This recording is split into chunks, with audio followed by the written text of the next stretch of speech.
Today I'm showing you how to make squash rolls, a great way to use your home canned squash. In this case it's butternut squash, but I've done it with pumpkin, a number of other things, and it always turns out great.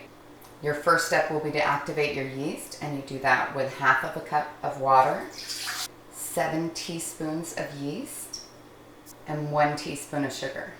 I'll give those a tiny stir and then we'll let them sit for 5 to 10 minutes. Now the yeast is nice and frothy, activated, and ready to go. The next step is to add 1/4 of a cup of softened butter. Mine is a little more than softened, it's a little more melted, but that's okay. You can do melted butter too. Then we'll add 2 cups of warm milk and 1 quart of canned squash that has had all of the liquid removed. Then I add 1 cup of sugar, 2 teaspoons of salt, and 11 cups of flour.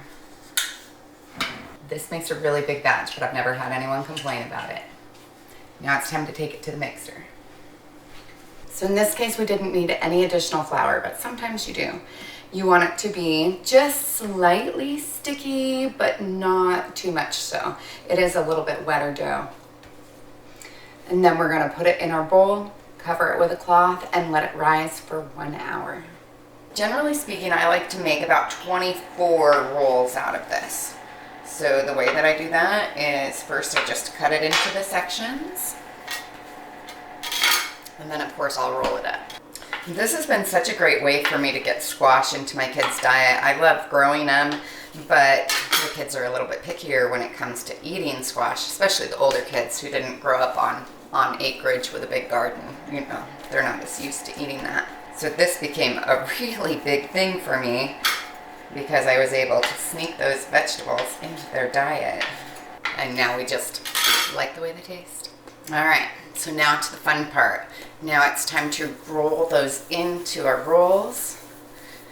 And all I do is I kind of push down, allowing this part of my hand to be raised up and go in a circle. And see just how smooth that gets. And you can see how it kind of goes in a circle, leaves a little dimple sometimes in the center. And that'll be beautiful once it's risen.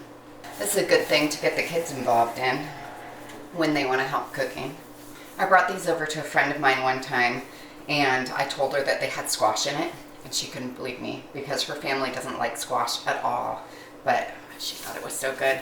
They're really nice because they're a moist roll, slightly sweet, and I don't know, they're just really good. You'll have to try them.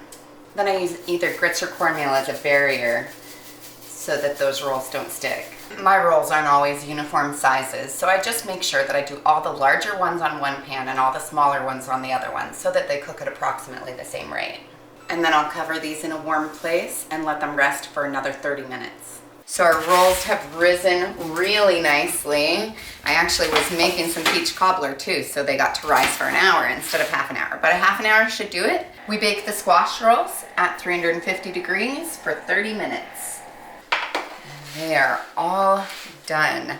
These grow so much. They're nice and fluffy on the inside, a little bit crusty on the outside, just perfect with some butter and jam.